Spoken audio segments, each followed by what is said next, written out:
Our next panel will be discussing opportunities for innovative debt capital structures that can drive catalytic impact capital, especially debt.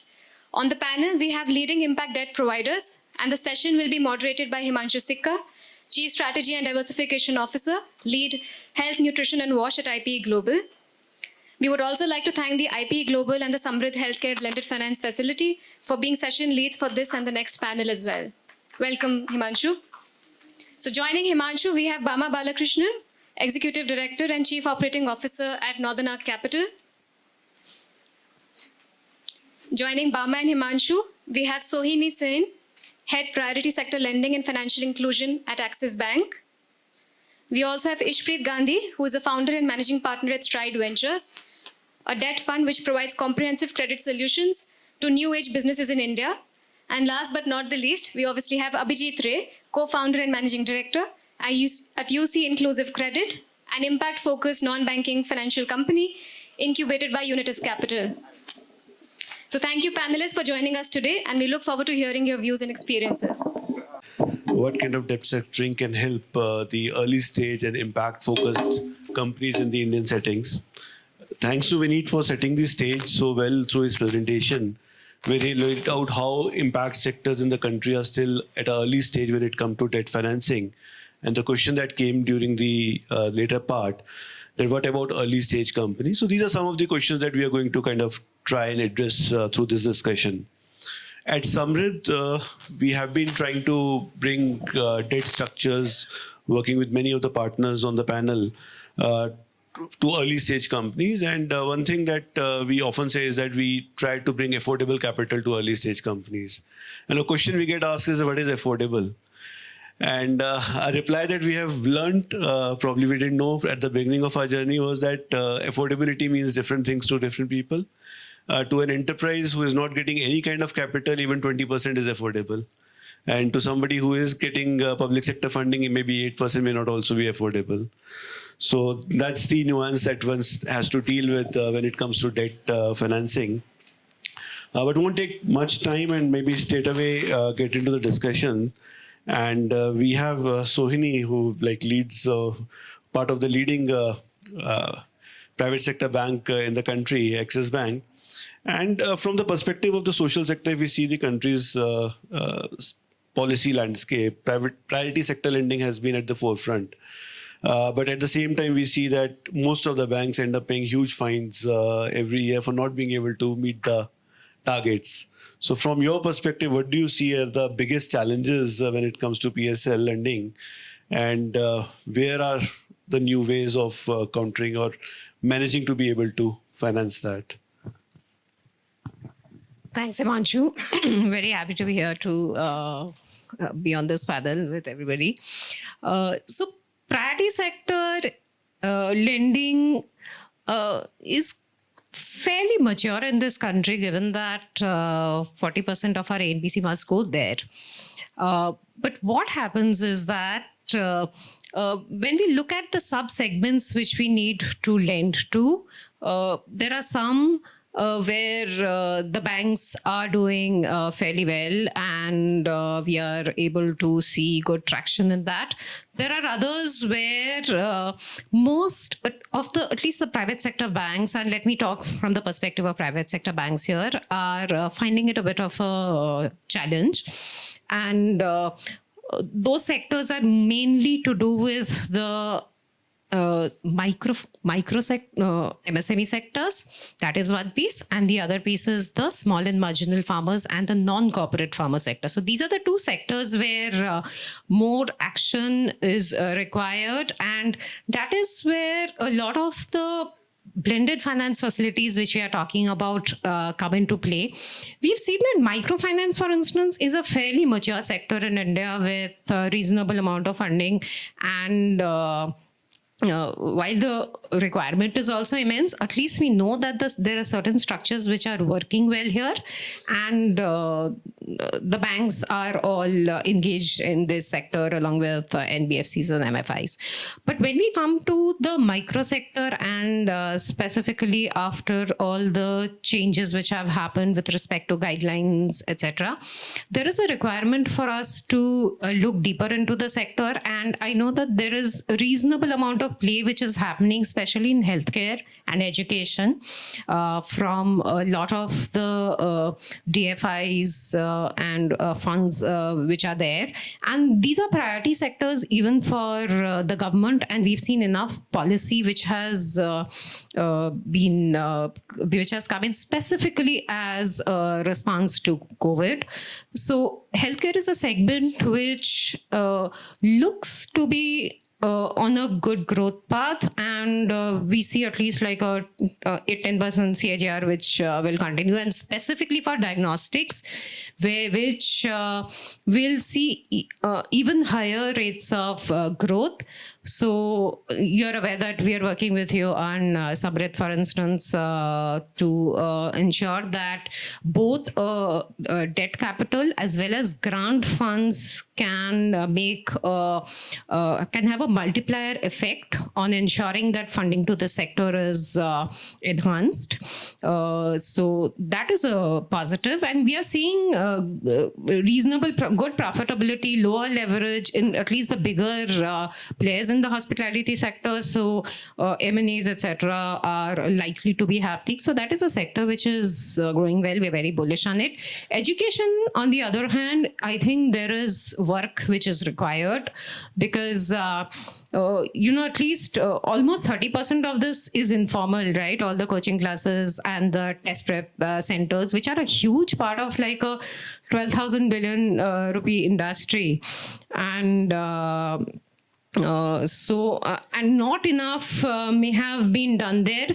Some of the structures here also make it difficult for banks to fund, and that is something which we will have to, I think, work to ensure that maybe more of this, especially the smaller micro segments which are very, very informal today, get into some securitized structures, etc., things which have typically not happened to that extent as far as education is concerned. So that is one piece. And then when I come to the other part, which is the biggest focus, and that is where the farming segment lies, because in our country of about 150 crores, we would have about at least 120 million farmers, of which 80-85% are small and marginal. So we are talking about most of this country. And that is where I think that the play of DFIs has to increase, because it's a segment which requires that most of the funding of banks go to the larger farmers, and the SMF lending is honestly something which takes a backseat, because the banks don't have the capability also at times, both operationally to manage efficiencies as well as to manage the credit underwriting structures here. So there is a huge opportunity for us to partner with both the NBFCs, the fintechs, the DFIs, and that is a segment I think should see some action, and it's required. So that's what I wanted to see say for PS. Thanks, Sohini, for bringing that perspective. And it's good to know that Diddle is moving in the right direction, and we are seeing businesses and sectors growing when it comes to lending from the mainstream banks.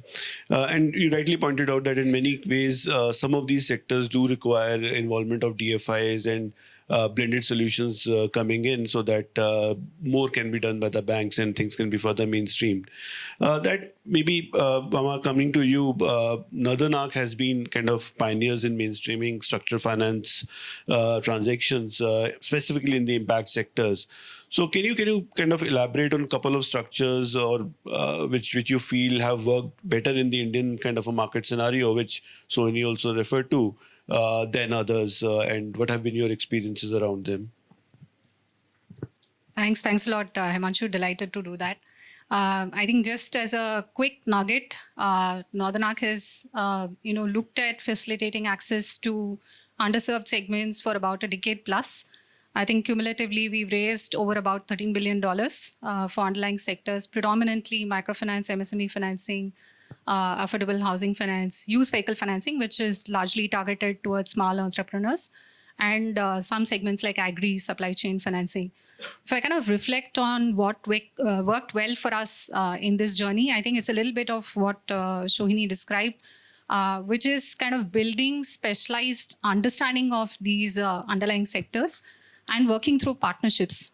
So the way we approached, I think the mission was to say, how do we work with other institutions and leverage their capacity and also, in a sense, leverage their capital, because we also started with very limited means to kind of solve a very large problem. So I think the approach was to say, if somebody has to represent these segments to mainstream pools of capital, you need to have a very strong underwriting understanding, both at the end customer level and at the institutional level. And I think be able to represent that risk. So I think that's quite important, and it resonated a lot when Vineet spoke about a similar need today in some of these non-FI sectors as we face them and the impact financing requirements there. I think the second thing that worked very well is, Himanshu, what you spoke about, which is the use of structures. If I were to broadly classify them, I would kind of classify them as pooling, tranching, and potentially the use of guarantees. I think these were, broadly the three techniques, that we kind of used, which we've also seen widely replicated in the market. The first one, in terms of pooling, the approach that we took was in many of our products, pooling, which allowed investors to take exposure to portfolios which were more diversified in terms of the geography in which they were taking risk, or the kind of counterparties who came in as servicers for those portfolios, or the institutions themselves. And that, in a sense, improved the risk profile for an investor coming into the transaction one. It also made it possible and very viable for small institutions to access these products. And I think that made a big difference.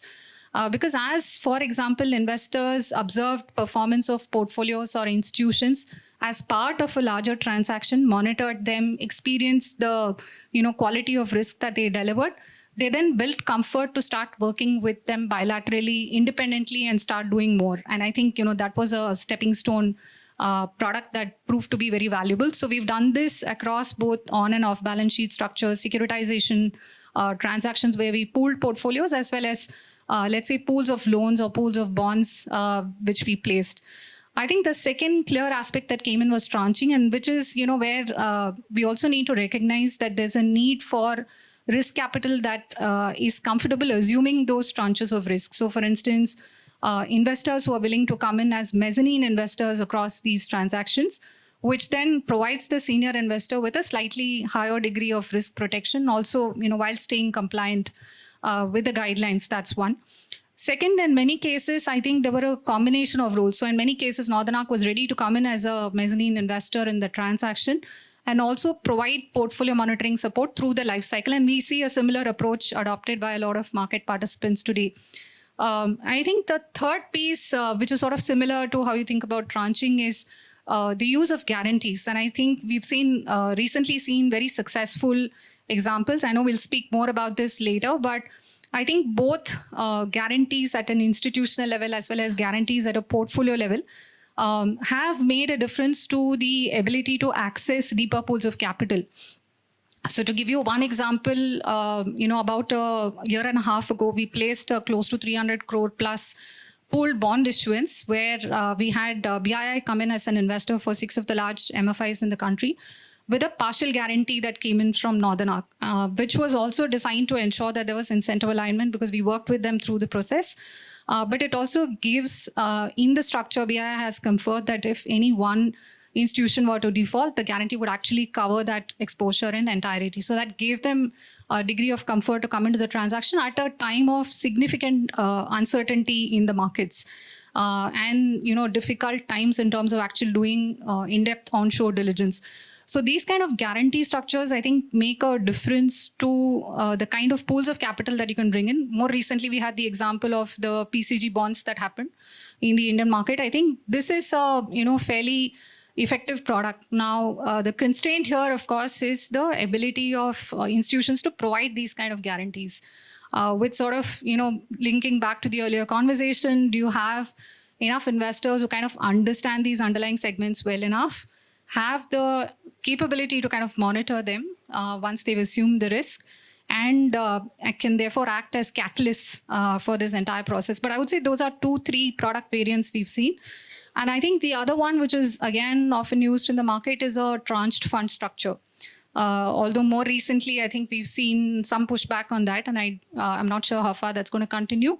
But to have, let's say, the sponsor plus another investor who kind of understands the underlying risk come in as, let's say, a subordinate investor in the fund has again been a fairly popular structure, which is facilitated financing to these underlying segments.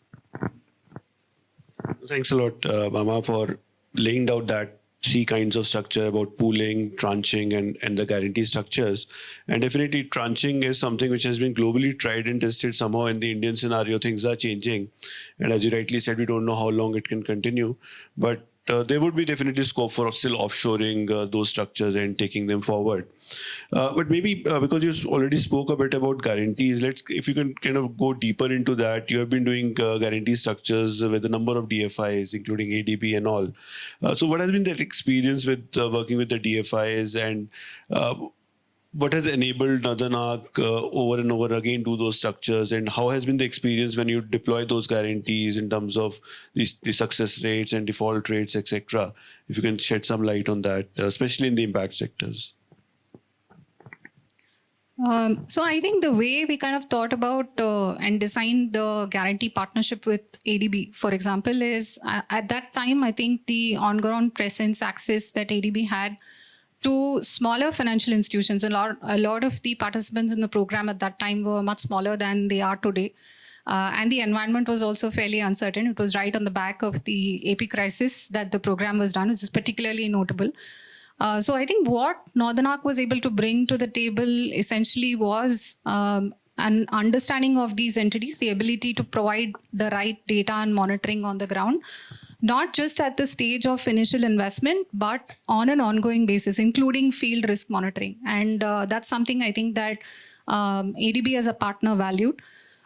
We looked at who would be the most efficient providers of debt capital, and that obviously was the banks at that point, and it was a good fit with what they were trying to do on the priority sector lending side as well.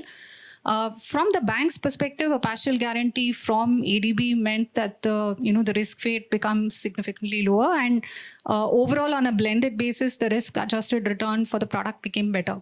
So they were able to pass on some benefits in terms of pricing for the underlying loan. So the basic structure of having a loan that was partially guaranteed by ADB.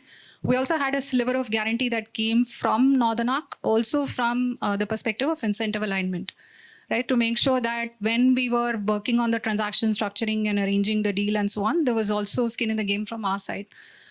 So that was built into the structure of the deal. So overall, the pricing proved to be efficient, but it's a bit of what you said, which is that access is equally important, right? So in a market where access is extremely difficult, it's not just about are you able to improve pricing, it's also about facilitating access in the first place. So I think that was the fundamental thesis of doing that kind of a partial guarantee program. If I look at the current need of the market, I think one segment where this is just waiting to be disrupted is if we can design and deliver these kind of programs in the MSME financing side, right? So while there are portfolio level guarantee programs, and I think CGT MSE has been very, very successful in offering that cover and ensuring continuity in terms of lending operations for a lot of institutions at an entity level. So, and I think IIC came out with this report which looked at the impact NBFCs, which is the smaller institutions, particularly the non-MFI. So even with the continued benefit of PSL, a lot of the small institutions still find it difficult to access capital. So how does one really put together a structure, and can we bring the right participants in terms of people who can kind of do the guarantee as well on the structure? Because the need of the market is far greater than what any single, institution, commercial institution can really fulfill. And that's really where I think you need cooperative and partnership-oriented interventions. Thanks, Bama, for those details. And you rightly said, I think so from a DFI's perspective, it's all like if you are able to provide them the right monitoring systems and you're able to put that in place, a lot of comfort comes from their end. And these guarantee structures can be put in place through the right partnerships coming in play. Moving forward, Ishpreet, I would want to come to you. Yours is a unique or a different kind of a model. So maybe if you could kind of put some light on what Stride One exactly does and what kind of financing structures you provide in the digital economy space in the country. Some insights on that would be useful.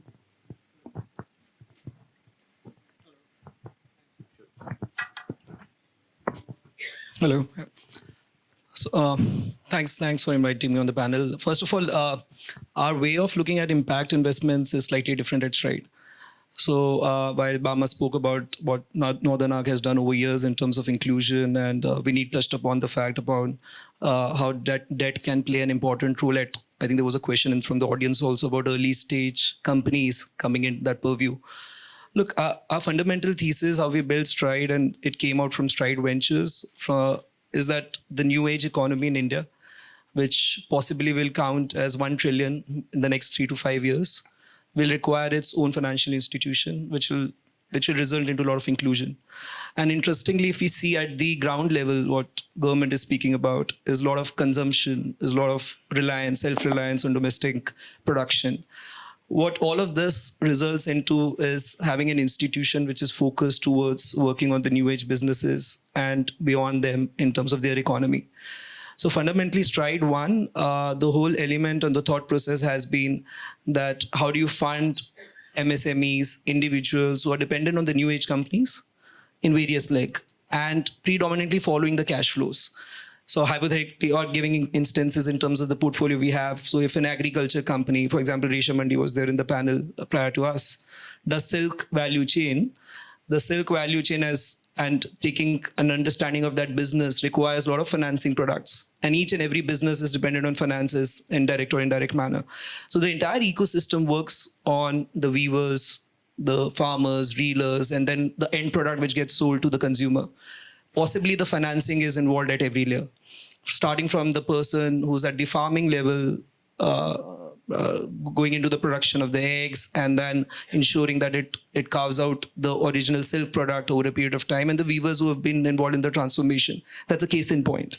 Similarly, if a Zomato delivery boy comes to our place and gives us food, and this guy works on a 20,000 rupees job a month, he's waiting for his weekly, fortnightly, monthly income to come over.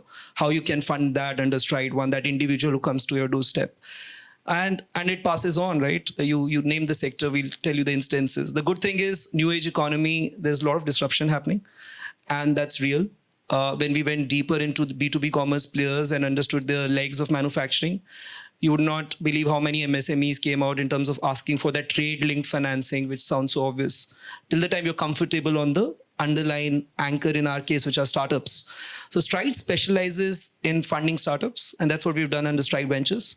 We have close to $250 million of AUM, but what Stride One has carved out is a very interesting niche in the past 12 months of, we have a run rate of close to 200 crores a month of only funding those borrowers around them, which interestingly would be very intriguing part of the economy as we move forward to digitalization.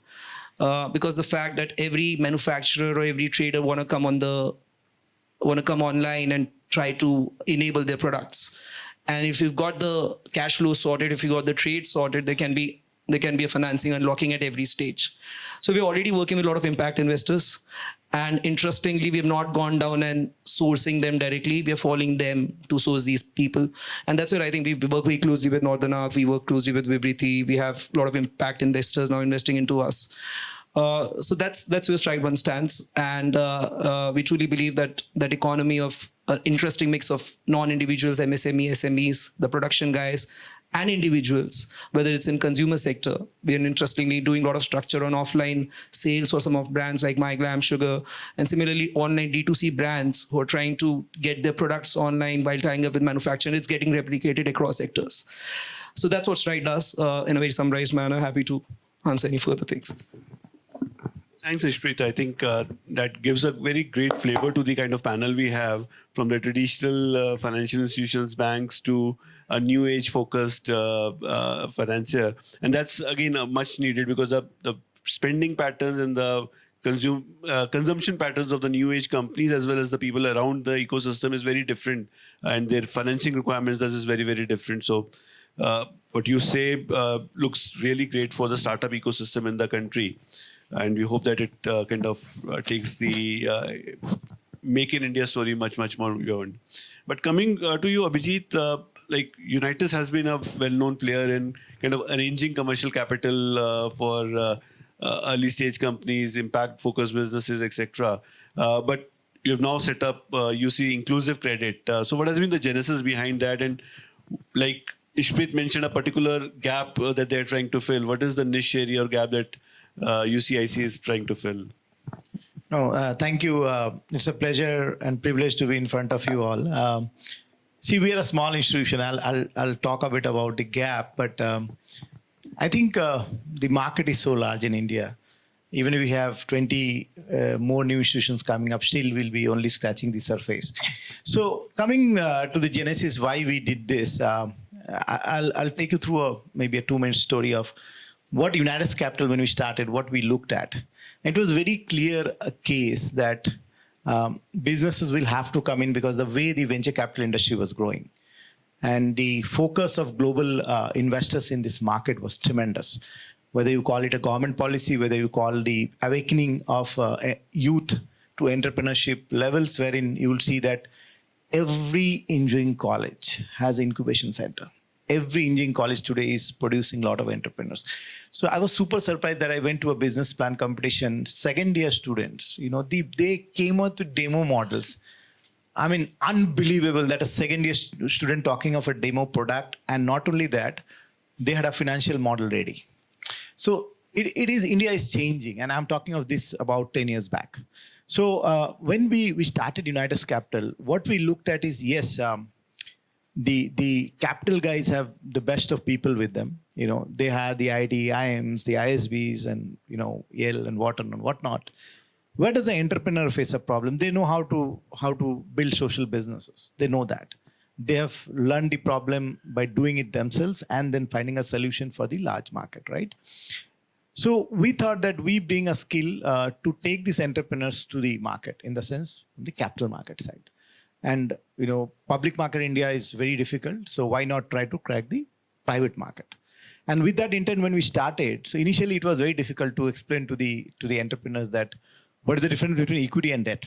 And I had this conversation with many of you earlier. So when we started also, we are also a bit confused. What should we call ourselves? So we said social investment bank. And social and investment bank. It was an oxymoron, right? So we said, no, we need to change it now. So there's always a journey of learning, and we then call ourselves impact-focused investment bank, and probably that is the right word. So the journey has been that if you understand the need in the market and be a niche player, try to address that need. And that's what we did in Unitus Capital. In our 14 years of journey, we raised $3.5 billion. I mean, if you talk of Morgan Stanley's and Shansi's and, the biggies or our vendors, anybody, is too small an amount. But look from a social enterprise perspective. $3.5 billion in the 14 years. I would say, looking at the demand, it's not much. But if you say for social enterprises, I think it is some number to talk about. And the learnings have been tremendous, absolutely tremendous. Have we learned the tricks of the trade? Today also, I'll say not even 25%, right? We are learning every day from entrepreneurs. And these are entrepreneurs and the investors, both together. So the learning has been the following, that one, try to do something which is relevant for the market and adjust yourself to that, instead of saying this is what you offer, right? So in the investment banking, we are very clear that going to entrepreneur, trying to understand the need and offer a solution. And why I said this is you can very clearly say you raise equity. What is so great deal about it? But it was not just the equity. It was to do the capital structure. It was to tell them what combination you should go when you're doing an equity plus a debt or a mezzanine or whatnot, right? So there are a lot of things we have to work. Outside it looks very, what is there? You're raising only capital, right? But it is also hand-holding them to the corporate governance. I'll give you an example of 2-3 entities wherein we spent 2 years to prepare them for the fundraise, correct? Now, why I'm saying all this, because the next question is what made us to start UC Inclusive. So the learnings have been tremendous in the investment bank, and we created a niche for ourselves. The niche was early stage impact businesses raising capital through different structures, right? So we thought that, there'll be amazing players like Northern Arc, banks like Axis, we have Ishpreet here doing a completely different segment. We said, let's create a niche for ourselves here also, whatever we do. So early stage impact businesses, where are the lenders? Very few. I mean, even if you look at, the most focus has been on the NBFCs. I mean, definitely some role played by Caspian. They are here as well. Some role played by, Northern Arc and even, Vivriti and others. Even IntelliCap early days, IntelliGrow. I'm no way undermining their efforts, but what I'm saying is, look at it like from a size perspective. We said we'll do very early stage, 1 to 5 crores. I mean, if you ask me, even most of the impact lenders don't focus in that segment, 1 to 5. We said companies who are like backed by good investors, if possible, but at least amazing entrepreneur. That's what we have to look at. And we'll be sector agnostic. So if you look at financial services, got the most of capital today, right? But if you look at even Bama is here, the exposure of Northern Arc into non-financial has been very limited. Nothing wrong in it, because financial services you can grow really fast, and what they have created is amazing. I mean, if you look at Vivriti also, maybe 5, 7 or 10% would be non-financial service. I think that way Caspian probably played a much deeper role on the agri side. So he said small ticket, early stage. So 55% of the company we back are within 1 to 3 years old. And it's a small data of 120, not that we have funded so many companies. So very clear, try to understand what is the need. It's not that I have devised already products, say, hey, this is what I offer. Yes, we have to go by the RBI definitions of whatever we can do within the ambit of the regulation. But we said, can we do a bit of working capital? Can you do a bit of structured finance? In the early stage company. Now, simple things, it's not like complicated, Ishpreet very clearly said that cash flow based lending, right? It's very important that in a early stage enterprise, if you can understand the cash flow a bit, you can structure your repayment, right? And most cases as a bank, it's very difficult. Bank will come up and say, hey, EMI structure, or you do a working capital structure. But we as an NBFC can sometimes play a bit flexibility there, say, okay, first 3 months don't pay us. 4th month onwards, don't get into EMI structure. Let's do a step-up function, right? So that's the flexibility what we can bring in as a early stage or a new gen investor or a lender. So we thought we'll try to be as flexible. Oh, you need a venture debt? Okay, no problem. You're not able to pay my price. Let's structure through some warrant options. So we kept the options open. We said, let's discuss and figure out what works for you. And then we'll support you. You need a 1 year loan, we'll give a 1 year. You need a 3 year, we'll give a 3 year, right? So I think the approach for us when we started UC Inclusive was clearly from the learnings of the investment bank to be flexible, to work with many more companies so that you can create very large impact instead of 1 or 2. So we said we'll always be intermediate. We'll never do a direct retail, probably at least not in the next few years. So very clear to play a much larger role where we can help multiple entities or work with multiple entities, and the process create a lot of impact on the ground. Now, today, if you look at it, our diversification is like, more than 32% is on the non-NBFC or non-financial services side. And to give you an example, I mean, one of the entities, I'm not naming it here, but many of you would know, we supported a time when nobody would have taken a risk because they have not even signed a term sheet on the equity side. The company was burning heavily, but we took a call on the entrepreneur. We knew that they will be able to raise equity. Why? So I think slight difference about us is that we're not experts. No way. We are learning every day. But we understand both equity and debt. That's slightly different. So our risk-taking ability is slightly different. I won't say good or bad or worse, but definitely slightly different than others. And that's why we can take that very early stage bets on some of the entrepreneurs. Obviously, we have some certain boundary conditions, but that actually helps us to support. And today, that entity is one of the very large on the EV play today. And they do acknowledge that the risk we took at that time, many investors wouldn't have also come. So I think we try to do that. We are always successful. Answer is no, but we try to understand the business, try to take a risk. And that's the niche we are trying to create. Will not be, I mean, the way Northern Arc and others are building very large businesses, we'll never go to that side, never. But we want to be in the niche, early stage, small ticket, and support more and more enterprises in that space. That's very interesting, Abhijit. You brought a couple of points which are which I can relate to what we are trying to do at SAMRIDH as well. The flexible approach specifically, because the early stage companies, when you're dealing with it, you need to be flexible in terms of the solution you structure for them, and everybody is unique there. As well as finding ways of managing whatever the cash they are coming in with, how it can be best utilized to service the debt that they are taking.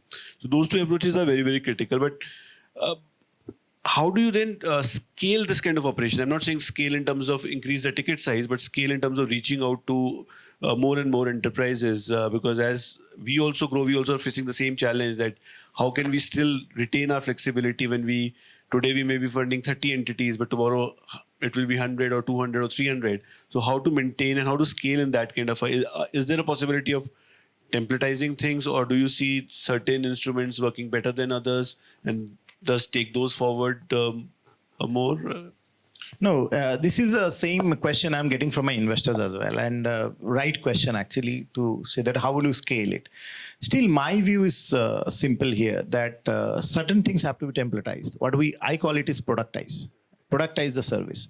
So how do we do it? We are building certain things right now, may not be, it's too early to comment on that. See, there are three categories I see here actually. One is very early stage, like 33% of the company I supported till now is all we are the first lender, right? So we have taken, in the first year itself, we have given a loan, right? So if I look at that, what made us to take that risk? So can we productize those, that service, that 1 to 3 crores maybe, or something like that, wherein we understand where the risk is and try to make it much faster scalable business, right? Second is probably the next level, wherein we have to do something else, to understand the risk and protect ourselves. And then the next level. See, data today for me is only 3.5 years, so nothing to boast about. But till now, the performance speaks that the companies we have supported, there's something definitely good about them, right? Most of them.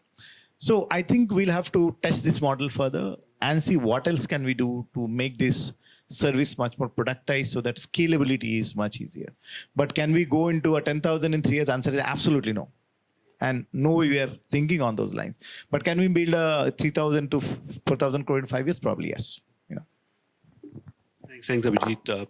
Ishpreet, if I can ask you, Abhijit gave some examples of how they are productizing things. So can you also explain that in your business, have you been able to productize something, or do you see some kind of trends coming in these new age companies, which can then help you kind of scale the operations further from your perspective?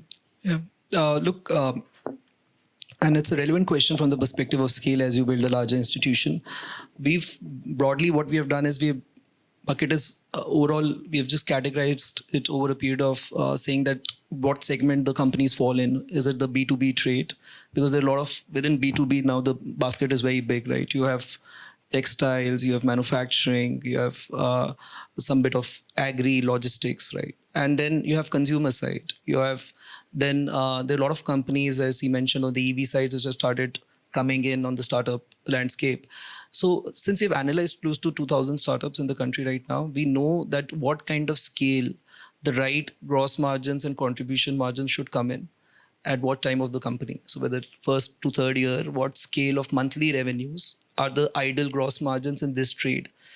So largely, I think there's certain facets of those aspects which can be categorized into internal ratings, what we used to do in banks. So we've got the way we have large corporate, mid-corporate rating, we've launched a rating scale for startups, which mentions and actually gauges them in terms of these parameters. So from a relationship perspective, from an investment perspective, whenever we look at an anchor relationship, and for us, remember, anchor is a startup, we try to categorize those anchors in terms of what are the benchmarks for those sectors. If a particular company, besides the valuation, is doing certain revenues at certain margins, where this company stand in front of them. Right, so those metrics help us, because ultimately, as I said, the phase 1 of Stride 1, we have 2 phases developed in which we are going about the impact scope of lens. Phase 1 is top down from anchor. Phase 2 is those new to credit, which is almost 60% of our base now through that vendor retailer network. How do we independently analyze them which have come on boarded through these guys, right? And make sure that you have a credit model around them. So that's where I think it's a very balanced combination of risk and product. And at Stride, we've always seen this as a product-first company. So unlike large institutions, the USP is being nimble. So for example, a company comes to us and say, on a drawing board that this is my pre-series A or Series A round, this is what I'm looking at from the company's go-to perspective. How do you understand that business and come up with a product which is suited as per the business requirements? So the larger intent is not to really have a very high degree of productization in terms of ensuring that it's templated, but very important to be ensuring that there are a lot of products running across the startup ecosystem, and our scale comes from being more horizontal in terms of the product breadth and then go vertical, right? So that's how we've found the approach, and interestingly, the kind of demand we've seen is tremendous. And as I said, our NBFC came in being last year. And if we look at $1 billion disbursement run rate in the next 4 to 5 months, it's a tremendous flow, right? So I think the overall aspect for us has been in terms of whether it's a Kirana model or a consumer model or a B2B commerce model or a logistics model or agri-tech models. Within agri-tech, there are 10 anchors doing different stuff, right? So to what extent we want to do that right business metrics, right categorization of credit assessment, and how much you want to innovate is the right blend which we follow. And I think that's where you require a largest team. These are the not all of that can be actually digitalized in terms of the way of operations. So it's the right combination of having a right tech orientation towards the things which you can move on tech. At the same time, have the right kind of team to analyze those businesses. So every transaction, when we do and analyze an anchor, it's anywhere from 5 to 6 investment professionals. We're working across stages to make sure that we follow the way we used to follow in the banking. And moment that anchor has come onboarded, there's a side of relationship which manages anchor, and there's a side of relationship which managing the borrowers, right? Those drivers, farmers, MSME requires a different degree of skill set. So I think overall, the way we see it as this phase 1 and phase 2 working very independently, and phase 1, which is the anchor-oriented structures for us, require leanish team. Because ultimately one anchor is given a certain set of limit, and that's where you're getting the borrowers. But the phase 2 require a large volume of people just to make sure that these people are coming on technology, using their mobile phones or ways to communicate with us, whether they're manufacturers or traders or farmers. That communication requires people on ground. So that's how we've largely looked at it. Thanks. Sohini, listening to all the discussion, and one point that came up in yesterday's one of the panel discussions also, that all this is good. The models Ishpreet and Abhijit are building, they're serving X number of early stage companies. It's all good. But as everybody realizes, the market is huge. The demand is going to be huge. And unless or until the mainstream banks come into the play of things, it's going to be difficult to significantly move the needle. Needle will move, but significantly movement will require mainstream banks to come in. And as Bama also mentioned, they have been working with guarantee structures funded by DFIs. But Government of India also lately has been coming up with guarantee structures through the National Credit Guarantee Trustee Company. There is also a talk now that they are going to come up with a startup-focused guarantee structure also. So how has Axis Bank seeing all this, and how do you see Axis Bank playing a role in this space, whether it's early stage companies, impact focused companies, specifically with reference to the guarantee structures that government has? Are they relevant? Are they too stringent? Any thoughts on that, and overall? So I'm going to just take from what Ishpreet was talking about, creating an ecosystem around it where we have the public, private, as well as the philanthropic sectors come into play. And then you talked about scale, right? And Abhijit expounded on that how do we really get scale? Because, today we are sitting in India, which is about 2.6 trillion economy, right? And depending on whether we grow at 8% or 10, 11%, we are going to double in 5 to 7 years, which makes the opportunity absolutely mind-bogglingly immense for us. So there is not only the requirement that we scale up with the right models so that we can do it in a sustainable manner. You asked about the government initiatives which have happened through the National Credit Guarantee Trust. And one of the programs which came in during COVID is the CLGS scheme, right? And that has been extended till 23 now, March 23 now. And we've seen significant uptake on that. So out of the 5 lakh which has been put as the corpus, about 3.6 has already been used up. And most of it went to actually ECLGS 1.0, which is the one which was catering to the MSMEs, right? And which was still entities who had till 50 crores of funded limits.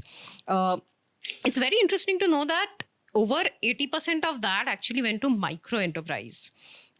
Which means that the funds did go where it was required. It is yet to be seen, and the industry-wide overdues and NPAs around this sector are a little shaky at this moment. But the point is that the funds did go where it was required. However, another point to be noted is while it did go mainly to the micro sector, but only about 20% of those who were eligible actually took it up. So that is also a question to be asked, because many of them would have also been in sectors which had a slightly negative outlook during COVID. But now there's again a scope for them to take it up, because this scheme has been extended for at least another year. And the other thing is that while banks have been working in this space, most banks have worked in the medium and the larger MSME sector rather than micro. And these are where all the initiatives which Bama has been talking about, the 3 methods by which you can structure the financial products for this sector is important.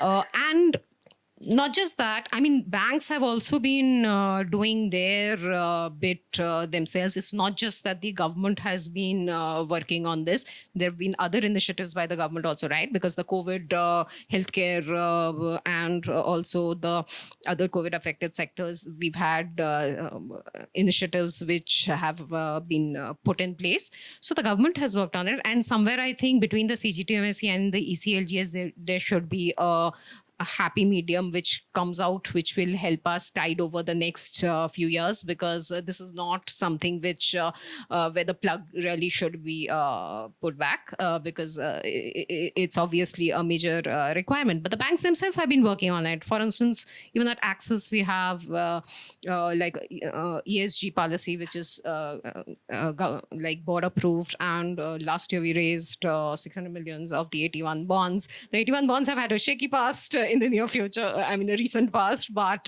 again we are seeing fairly good play in this sector, and I think that will continue. The other piece which I want to delve on, because we talked about scale, is that, you know, as Axis Bank, for instance, we have 4,700 branches, but which is not nearly enough to cater to the requirement of MSMEs or individuals who are spread across the country, right? So we do have a Bharat Bank initiative, which is focused only on ensuring that inclusion is a primary agenda of the bank. So, and this happens with a partnership approach, right? So we work with not just fintechs, and like we work with Nonna closely, and we work with some of the entrepreneurs who've been talking just before this. So agri-techs, fintechs are our multipliers who are helping us reach to the segments which, as a bank, it may not be cost efficient for us to. We are also working with corporates like, say, a buyer or an ITC to see that we can go down to their value chain to work with it. While there are about 1.5 lakh bank branches in the country, there are also 1.5 lakh post offices in the country. So we have a big partnership with the IPPB now, and with the multiplier of postmen, the dakiyas are going to now give financial services out to those who need it. This entire, so the need of the hour is to see that partnerships are happening. So, and then we work on products which suit the segment which we are trying to reach. So getting into nano loans for these sectors, getting into much smaller MSME lending than the banks today have done, which is more a NBFC and informal channel piece other than MFIs. So those are requirements. And then you keep doing some of these experiments with respect to guaranteed tranche structures, etc., to see what works out, and then try to scale those up. So there's a distribution piece, there's a product piece, and then there are all these rest of the experiments which we are doing as a bank, which will help us address this humongous opportunity which is with us. And I think all banks are very excited about this sector. So, and there's a lot of action happening, and it's a very, very positive outlook which is there. So this is not just priority sector for us. This is like a commercially viable business which the banks are trying to do. And I think we'll just see more positiveness around this going on. No, thanks a lot, Sohini, for... Sorry.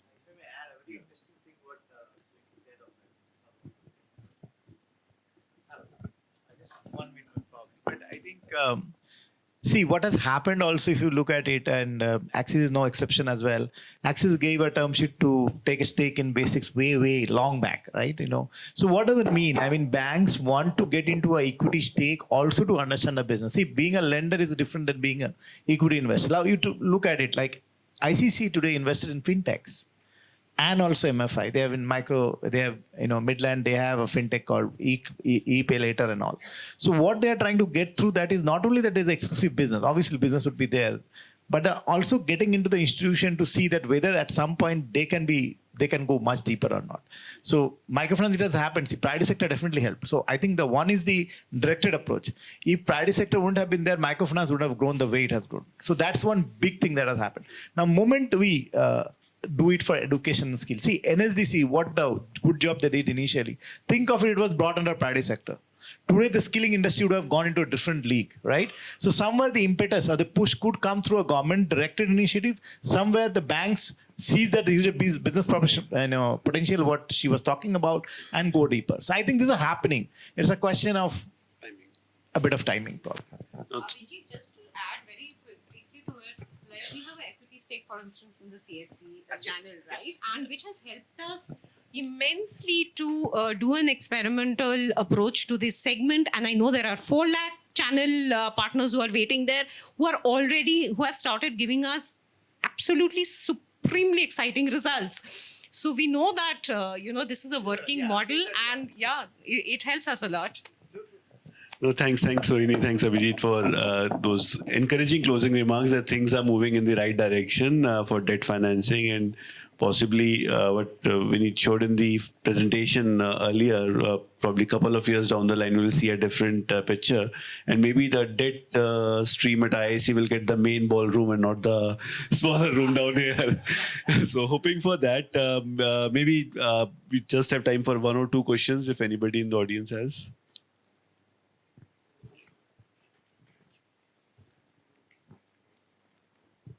Hi, thanks a lot for walking us through, and extremely excited to hear about, what the future lies for debt. One of the questions that I have is that given the fact that you're catering to a lot of new age entrepreneurs and, new age enterprises, in that regard, when we talk about these enterprises raising equity, when they go to a venture capital, they do get some form of mentorship, guidance, and support that really shapes their business for the future. Now that we hear the term venture debt coming in, and institutions like yours which are lending to these new age enterprises, do you also see that role coming in? So do you also see that mentorship support coming in along with the debt that you give? So thoughts on that?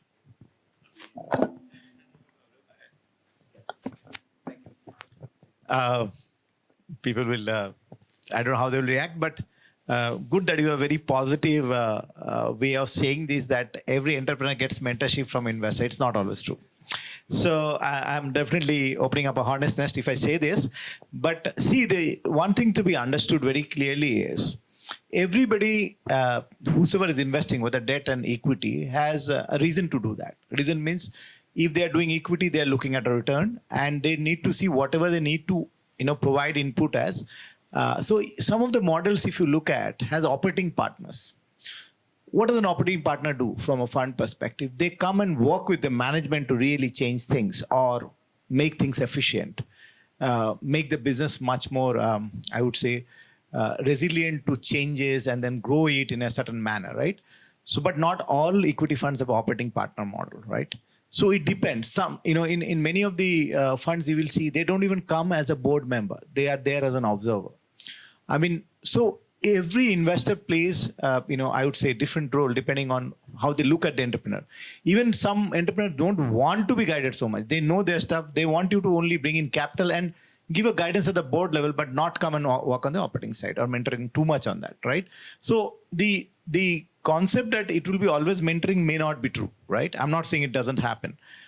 But if you look at, like today also, what Ishpreet was saying, the amount of knowledge that he carries with all his team members he has, when that guy goes and talks to an entrepreneur, don't you think that a lot of things gets discussed and passed on, right?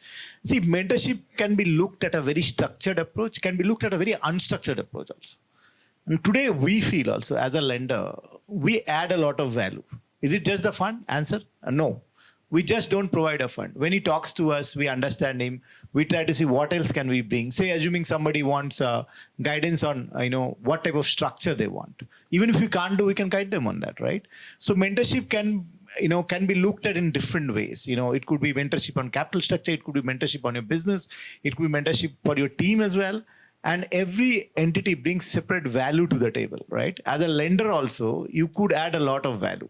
And ask, Abhishek is there, even Saurav was there. So they, as a Caspian, as a lender, provide that. Ask Bama also. It's not just the capital we provide. We can do a lot of other things along with that. So I think it's not about what is the form of the cash, right? It could be equity money, which remains there longer. But yes, see, as an equity investor, they're there for long. So they have to always protect from a long-term perspective, because they cannot exit anytime they want. We as a debt investor can come out anytime, sort of. If need be, at least there's a defined tenure wherein you can come out, right? So the risk alignment is different. That's why the way they work is also different. But the value proposition can be from anybody. Just to add, I think it's a very valid question. Yeah, it's a very valid question from a perspective how people perceive debt. Look, I like to fundamentally believe we are in that zone right now while we're talking about digital economy in India. There are a lot of equity investors needs to be educated what debt is. And there's a reason why firms like us exist. I came from banks, so I know the limitations of banks. I try to do it there. I think I mentioned this during my discussion that we are a product first company, right? That's where that element of guidance, mentorship is most important. If you're able to understand the companies and the founders' vision and create products which ultimately results into prevention of the dilution of founders, your founder's best friend after 5 years, trust me. Some of the equity investors will keep on adding on to the table. And that's why we've seen our relationship grow tremendously. We started from 10 crores going to 100 crores of exposure in one company, just from a perspective that how founders have valued the importance, and it's still getting educated. I think he mentioned next time the ballroom, right? Our endeavor is to make sure that we are doing the debt piece in terms of ensuring new age economy is doing that for something like that. But you rightly mentioned the perception is more about equity being that partners. I think there are a lot of creative structures and ways when you understand the business, domestic, international, create structures around which is possible, which is within the banking ecosystem, which is within the financing ecosystem, which can help get founder right kind of capital and ensuring that there is a right path and friendship available. I think one other perspective in the context of the kind of institutions we worked with, right? At a very early stage, it's very difficult for an entrepreneur to kind of decide where they want to invest. And they do tend to kind of postpone certain decisions to a later stage.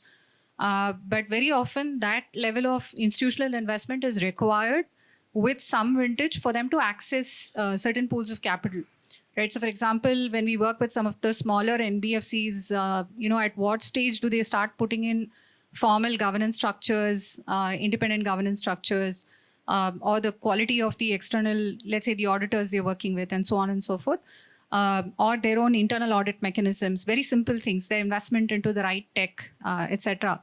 So the guidance that I think investors, debt investors can also give them, because they're also working with other market participants who can then, guide them to say these investments made ahead of time will actually put you in a better position to access deeper pools of capital, ensure that you're on the right trajectory with respect to your credit rating, and a lot of other things. I think choices. Another point that Ishpreet made, connect the dots connected for me, was looking at institutions over a period of time, right? So he mentioned how that data set gives them a sense of what a business ought to be doing at a given point in time. That's super valuable for an entrepreneur. And I'm not sure, how many equity investors would have that kind of data set, but a lot of the debt lenders in this sector have that kind of data set, which means if you're working with an institution, you have the ability to hold a mirror to them and say that, you think you're doing very well, but here's what your benchmarking looks like, right? On a no-names basis, but to tell you at your stage, at, 150 crores in this sector, this is what so many other institutions were doing, and maybe this is what you need to do better. So I think it obviously helps the debt lender as well, but I think there is a lot of partnership that kind of works, and that's what I think builds long-term relationships for a lot of players in this sector. So thanks a lot, everyone. I don't know whether we have time.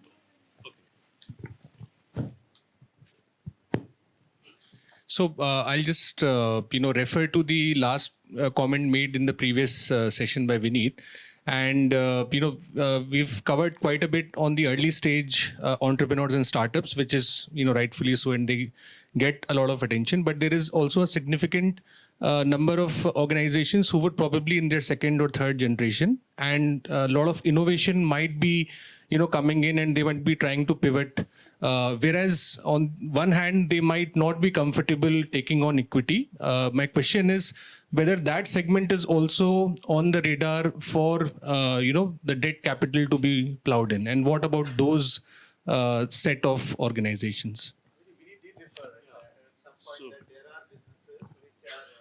Actually, those.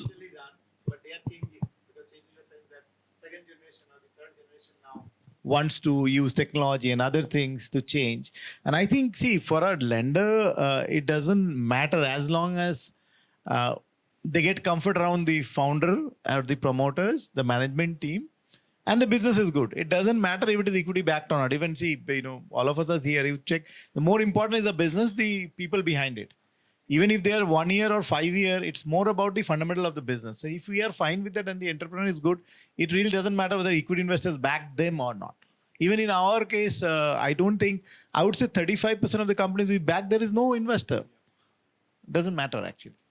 I don't know, this is my view, but it's Ishpreet And in many of the second generation or third generation businesses which have been running for say 10, 15, 20 years, which Vineet also mentioned, the balance sheet is usually strong as compared to an early stage company where you sometimes don't even have a revenue model in place, clear revenue model in place. So in that ways, I think that for the second generation companies, it's easier to get debt in the Indian market than a early stage company which Stride and UCIC are trying to fill that gap in.